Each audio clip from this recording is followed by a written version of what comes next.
Fue auspiciada por el grupo Familia Mambisa, descendientes de mambises, y reconocemos especialmente la colaboración de la señora Mercy Álvarez, quien fue la que originalmente nos sugirió organizar este evento. Estamos aquí para conmemorar una serie de sucesos trascendentales en la historia de Cuba. El primero es el del 24 de septiembre de 1915, hace 100 años, cuando un grupo de veteranos de la Guerra de Independencia de Cuba, conocidos popularmente como mambises, le escribieron al Papa Benedicto XIV, pidiéndole, lo tengo aquí bien escrito, pidiéndole que proclamara a la Virgen de la Caridad del Cobre como patrona de Cuba.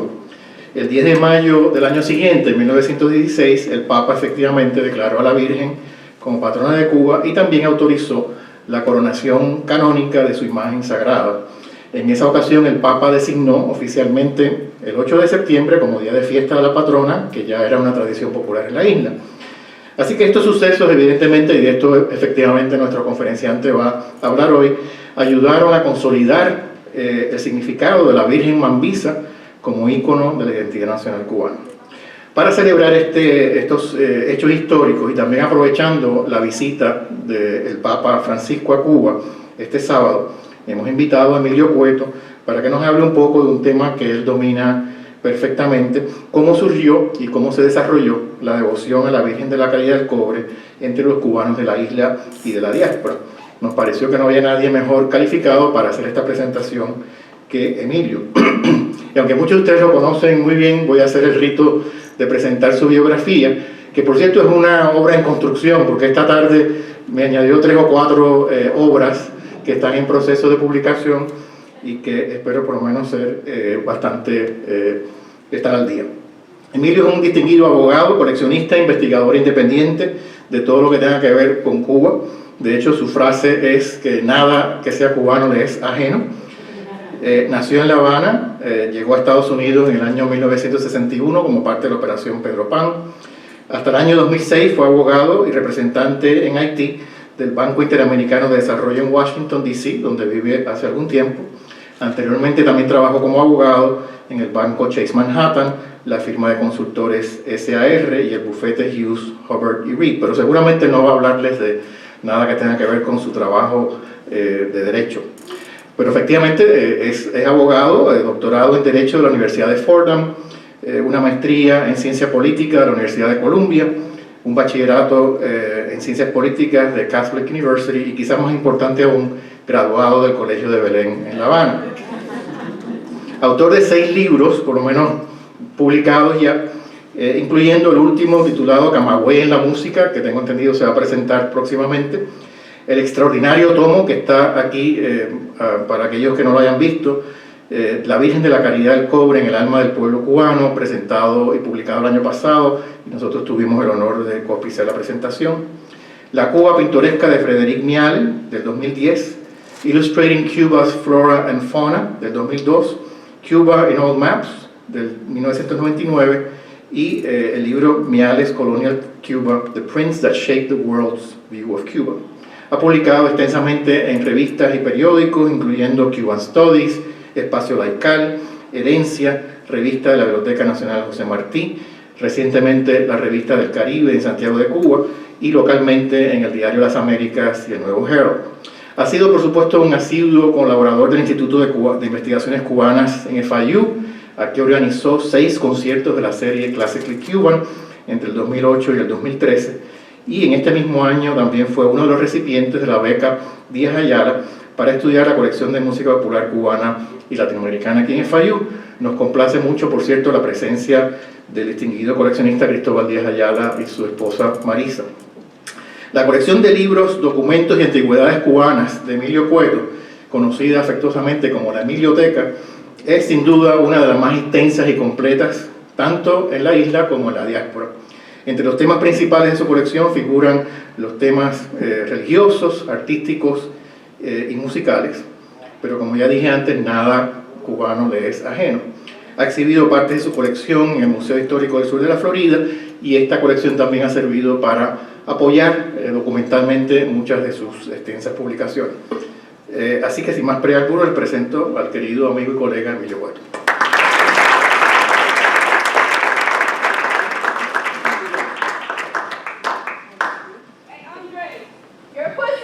Buenas noches y muchísimas gracias primero al Instituto, al Instituto de Estudios Cubanos acá por tener la gentileza de invitarme, y a ustedes sobre todo que han braveado el clima y el tráfico de Miami para venir a acompañarnos esta noche.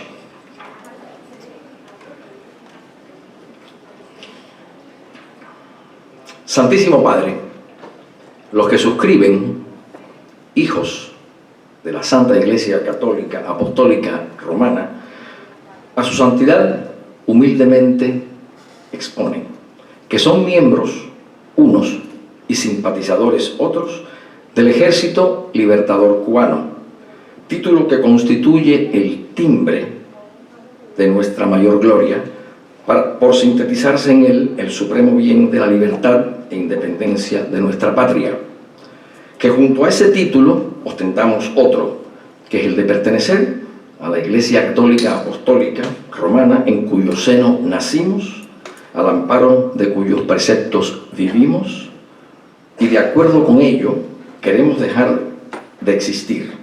Y esos dos títulos hacen que hoy, reunidos en la Villa del Cobre, en donde se encuentra el santuario de la Santísima Virgen de la Caridad, y postrados reverentemente ante su altar, acordemos acudir a su santidad para que realice la más hermosa de nuestras esperanzas y la más justa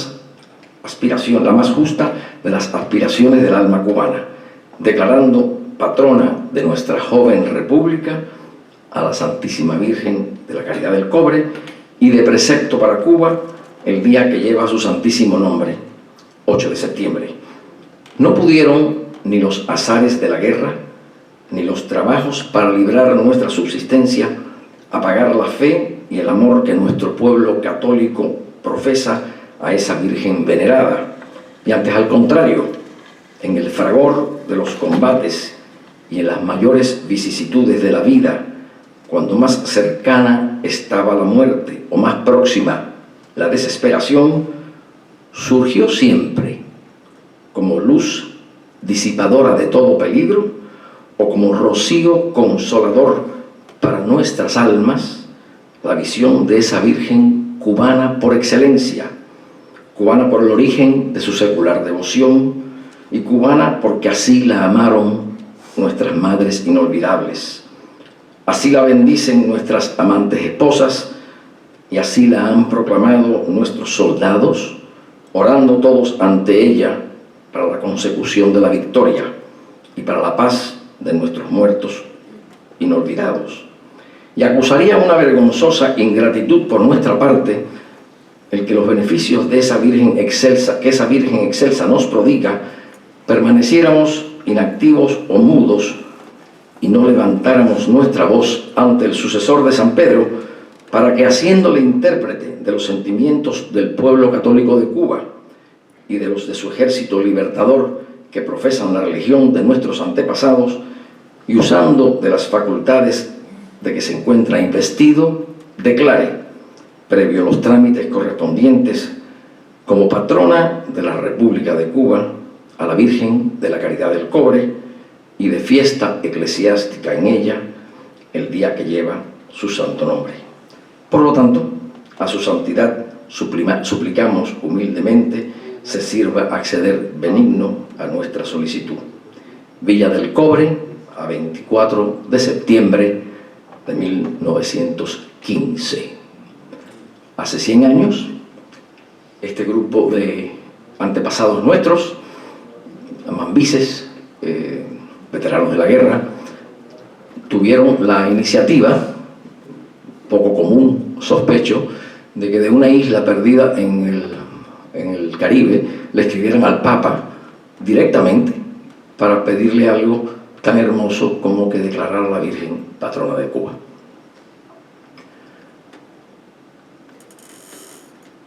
¿Cómo sucedió esto?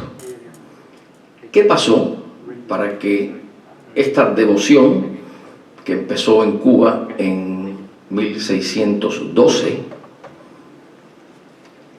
tuviera este fin tan hermoso como un poco inesperado? Y nos vamos a remontar para empezar esta charla a una fecha relativamente reciente, que es 1973. Hasta este momento, nuestro conocimiento de los eventos que trajeron la imagen de la Virgen a nuestras costas estaba un poco desdibujado y un poco informado de tradición oral. Como ustedes saben, la tradición oral, que es una de las grandes fuentes de conocimiento, también tiene el peligro de que con el tiempo las historias se van cambiando, se van añadiendo, se van quitando, se van embelleciendo, y cuando la historia le llega a usted de muchas voces y muchas bocas al final, pues puede que algo se haya perdido en el trayecto. Y eso fue lo que pasó con la historia de la Virgen. Antes de la fecha de 1973 no sabíamos exactamente el año, porque la historia confundía los años. Se sabía que era a principios del siglo XVII, unas historias dicen 1608, otras 1628, en fin, periodo que no conocíamos, como ustedes saben, por la iconografía y por las tradiciones, que si la Virgen había aparecido en medio de una tormenta, que si eran 3 Juanes, en fin, nos llegó una historia con mucha verdad y algunas cosas en que eran construcciones posteriores de personas que iban añadiendo cosas a la historia. Pero tuvimos la suerte de que un investigador exilado, el doctor Levi Marrero, haciendo estudios en el Archivo General de las Indias en Sevilla, se topó con este documento extraordinario de fecha 1687. Este documento es un testimonio notarizado en Cuba de un testigo del hallazgo de la Virgen. No hay que ser abogado para saber que un documento de un testigo, más si está notarizado, tiene un valor mayor que una tradición que se le van contando. Hay un señor que lo vio.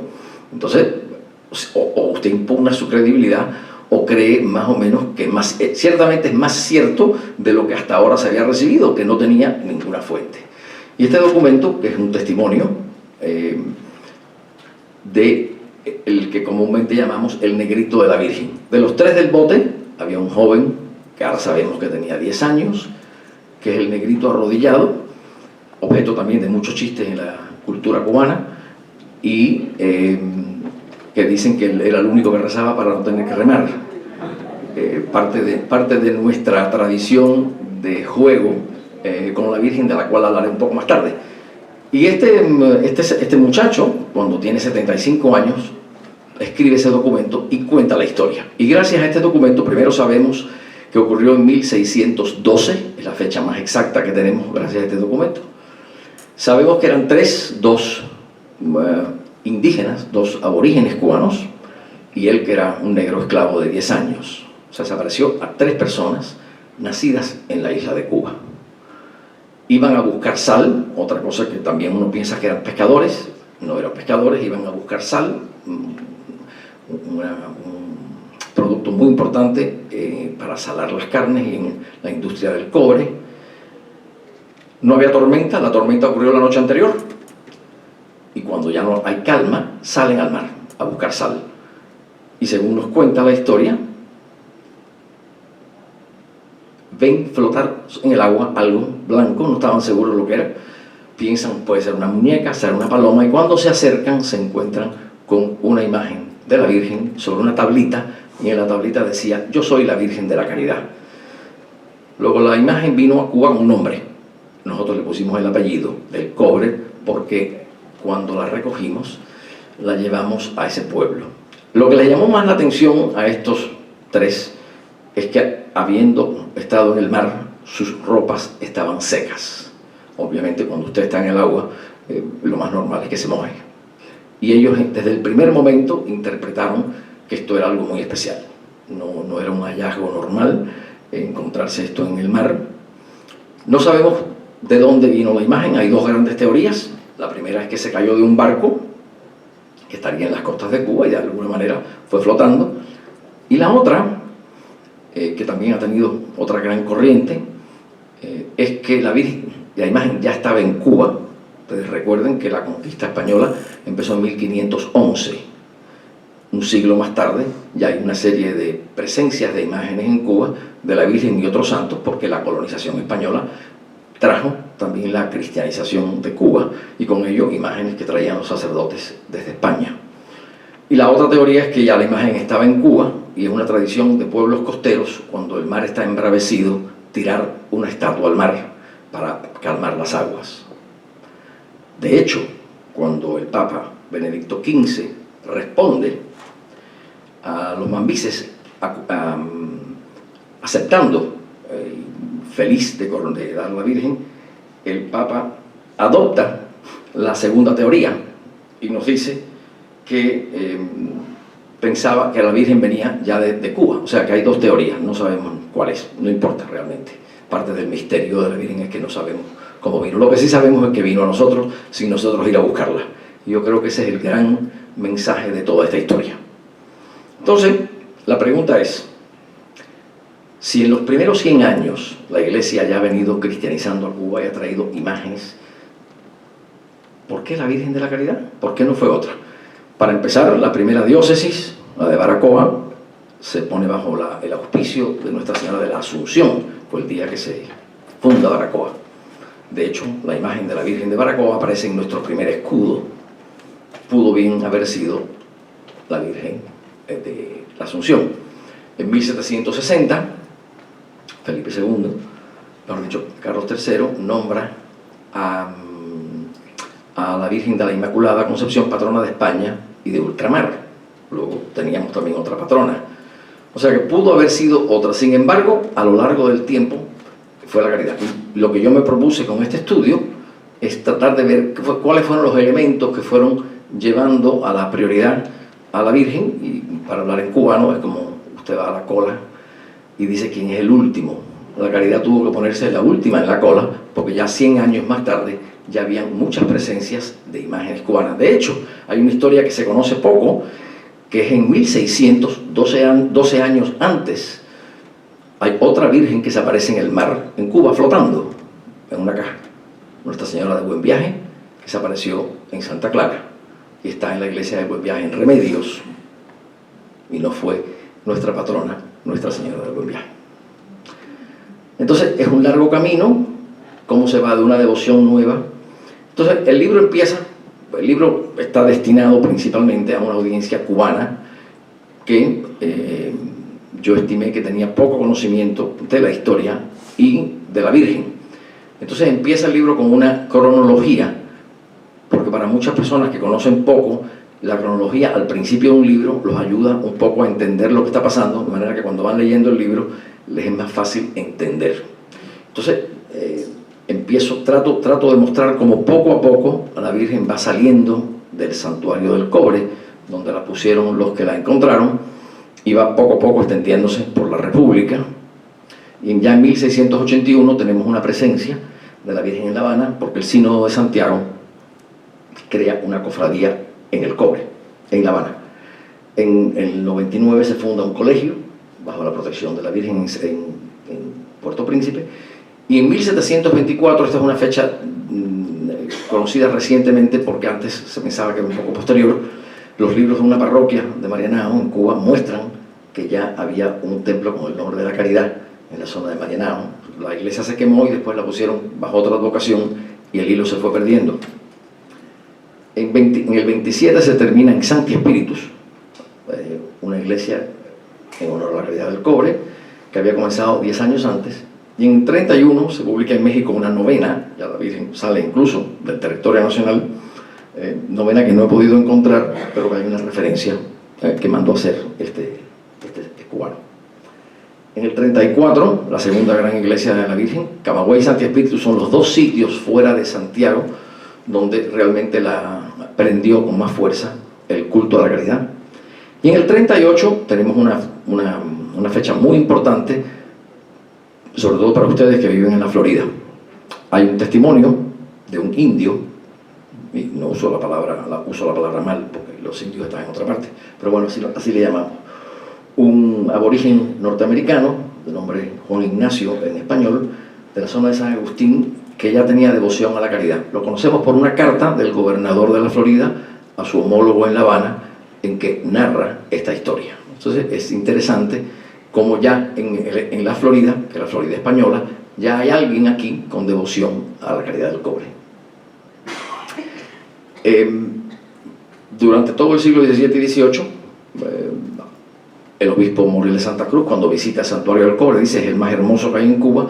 Muchas personas de la isla iban y venían en peregrinación, a tal punto de que en Camagüey se crea la hospedería, un poco como los que hacen el camino a Santiago, que necesitan pernoctar, porque si no, no llegan, hay que hacer una parada. Entonces en Camagüey se hizo un hospedaje para los peregrinos que iban al cobre, lo cual muestra que la afluencia de personas que hacían el trayecto de la isla y que por supuesto regresaban a sus pueblos con imágenes, con la devoción y con el recuerdo.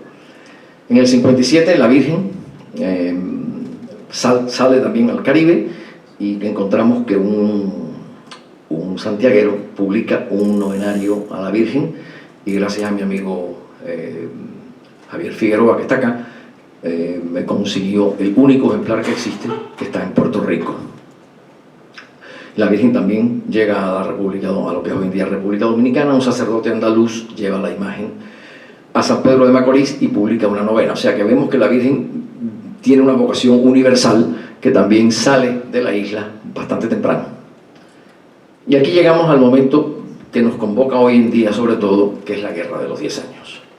O sea, el momento en que, en mi opinión, de este largo cuentagotas de presencias de la Virgen se empieza a solidificar, y la devoción a la Virgen empieza a tomar un cariz mucho más nacional y mucho más fuerte, y se va consolidando toda una serie de cosas, como cuando uno va juntando un rompecabezas y finalmente como que la imagen sale. Es este momento de la Guerra de los 10 años. Cuba, como ustedes saben, trató de independizarse en el momento en que las otras colonias españolas lo trataron de hacer, o lo hicieron.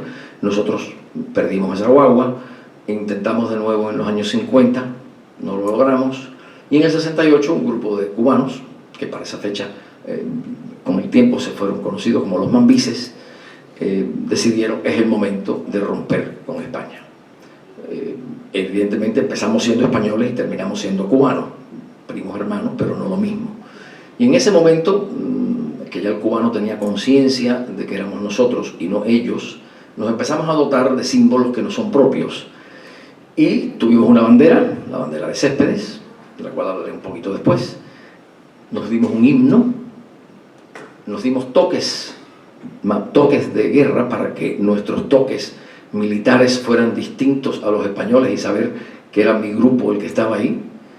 Nos dimos una constitución en Guaymaro y nos dimos a la Virgen de la Caridad como referente espiritual de esa lucha.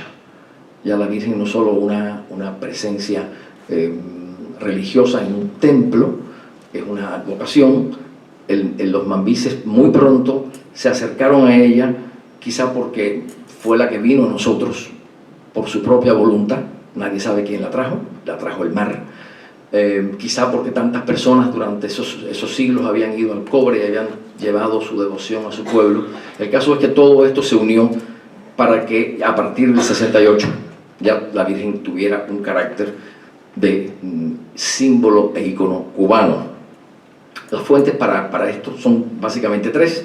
Primero, la literatura histórica, la literatura de la guerra. Tenemos epistolarios, diarios de guerra, narraciones contemporáneas de veteranos. Tenemos la literatura de ficción, también en las novelas se menciona esto. Y tenemos la tradición oral, que hay que pesarla siempre con los caveats de toda tradición oral y tratar de ver cuán cierto puede ser eso. Por ejemplo, una de las informaciones que nos han llegado, no he podido encontrar el origen, es que cuando Céspedes hizo la bandera tricolor, cogió la tela roja de su traje académico de abogado, en aquella época era rojo, cogió la tela blanca del vestido de su esposa, y dice la tradición que el azul del manto de la Virgen. Encuentro muy linda la tradición, pero no he encontrado a esa tradición nada documental que me lo confirme. Entonces es bueno saber, hay un refrán español muy bueno que dice que cuando el río suena es porque piedras trae. O sea, no estoy negando que eso haya sucedido, pero realmente cuando uno hurga entre los papeles y los documentos y no lo encuentra, tiene que poner ese tipo de información en otro platillo para precisamente ajustarnos lo más posible a la verdad. En octubre del 68, la primera información que tengo es que apenas 12 días después del grito de Yara, el día siguiente en que Perucho compusiera la letra del himno, el 22 de octubre del 68, los sacerdotes Diego Batista y José Luis Soleilac cantaron un Te Deum en la iglesia mayor de Bayamo. Y el patriota bayamés Diego Tamayo nos dice: el primer sacerdote que bendijo la revolución fue el padre Diego José Bautista, cura párroco de la iglesia mayor de Bayamo. Cantó un Te Deum y puso la revolución bajo la égida religiosa.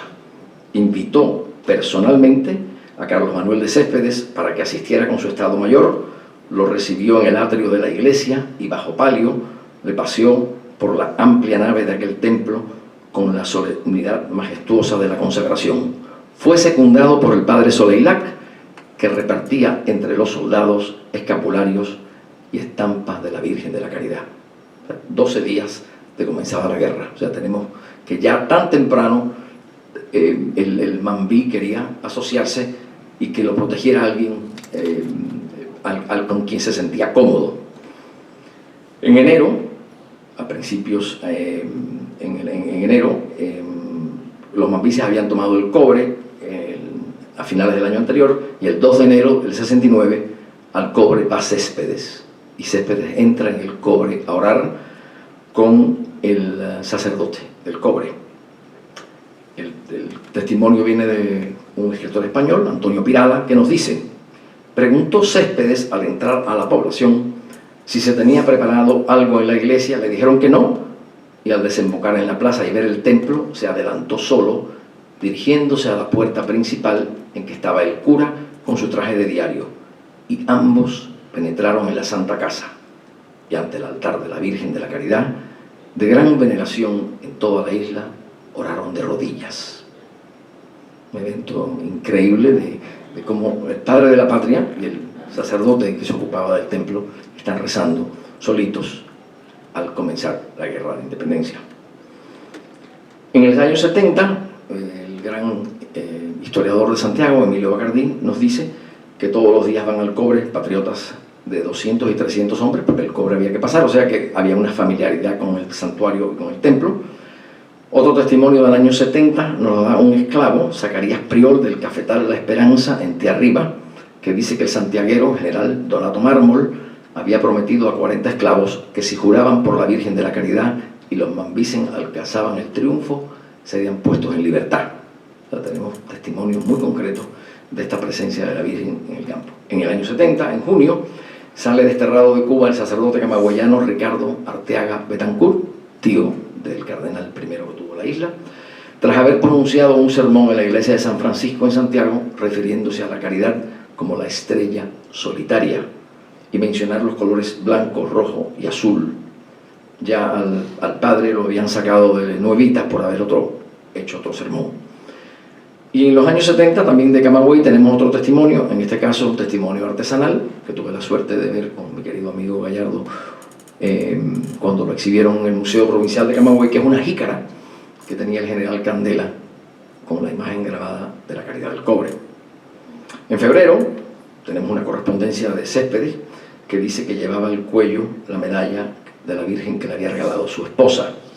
En abril tenemos otro documento, una carta de Puerto Príncipe, que apareció en el periódico Mambí La Revolución, y dice el articulista: el cura de la Iglesia de la Caridad, español, no hay que decirlo, ha invitado a sus feligreses para que le recen una novena a la Virgen, pidiéndole que se acabe la insurrección. O sea, le pide a la Virgen, la Inmaculada sería la imagen. ¿Y sabe usted por qué lo ha hecho? Pues porque ha llegado a su noticia que en tiempo no lejano la Virgen era insurrecta y se pasaba en la manigua semanas y meses seguidos, según cuenta la tradición, apareciéndose luego en el santuario del Cobre, manchada de lodo y cubierto de zarzas el vestido. O sea que, y ahí uno ve cómo los españoles tenían el apoyo espiritual de otras imágenes de la Virgen y la caridad. Y en el 8 de septiembre el patriota camagüeyano Ignacio Mora nos cuenta de lo que vio en el campamento en la fecha de la Virgen en el 72.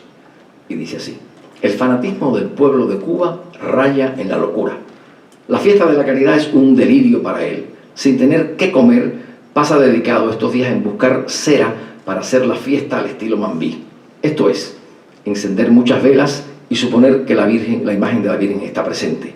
En todos los ranchos no se ve fuego para cocinar, sino velas encendidas a la Virgen de la Caridad. Dichoso fanatismo que mata el hambre. Y en noviembre tenemos otro testimonio, esta vez de un soldado español, hecho preso por los mambises, y dice: en toda aquella parte de la isla se profesa una fanática devoción a la Virgen del Cobre, y todas las mujeres de la prefectura tenían una imagen de esta milagrosa señora. Presumiendo que aquella noche iba a tener lugar el ataque de Manzanillo, no hubo una sola mujer que no encendiese 2 velas a la estampa de la Virgen, cada una de ellas con un objeto distinto. La primera, para que sus maridos se librasen del mal, y la otra, para que robasen mucho. En el año 75, el vilareño Ramón Roa, abuelo de Raúl, dice que había desembarcado en el año 1875 por Trinidad. Recuerden que la zona de Trinidad, de Santi Espíritu, al igual que Camagüey, son zonas muy de devoción de la Virgen. Comienza la difícil la marcha Holguín, y cuando llega al pico tuerto de Santi Espíritus hay un episodio en el rancho de la familia Madrigales. Roa quería tabaco y Ana, la hija del dueño, le propuso un intercambio. Ella le concedería andullo si Roa le glosaba un verso para la vecina, y la copla decía: Virgen de la Caridad, divinísima señora, te pedimos sin demora de Cuba la libertad. Y Roa nos dice que él glosó la imagen, aunque no nos queda el recuerdo de la poesía de Roa. Nos dice que las mujeres llevaban consigo estampas de la Virgen de la Caridad. En septiembre, cuando termina la guerra por la paz del Sanjón, el santuario vuelve a abrir las puertas, y dice Bacardí que allí asistieron, en cumplimiento de los votos hechos durante la guerra, cierto número de los que habían militado en el ejército cubano. También, como nos ha dicho el sacerdote cubano, residente de Santo Domingo, Manuel Maza, que ha estudiado mucho el tema de la guerra, nos dice que él cuenta que él inventaría como 36 sacerdotes cubanos identificados con la causa de la manigua. Es evidente que a través de esos sacerdotes también mucha presencia de la Virgen estuvo allí. En la literatura de ficción también hay algunos ejemplos, y en la novela de Emilio Bacardí, Vía Crucis, compuesta en 1910, nos dice, es una historia de una familia francesa instalada en Santiago de Cuba, que se incorpora, los hijos se incorporan, el muchacho a la guerra y la muchacha desde Santiago a pedir por los mambises, y nos dice, hablando del año 68, la Virgen de la Caridad fue reconocida Virgen Mambisa. O sea que mucho antes de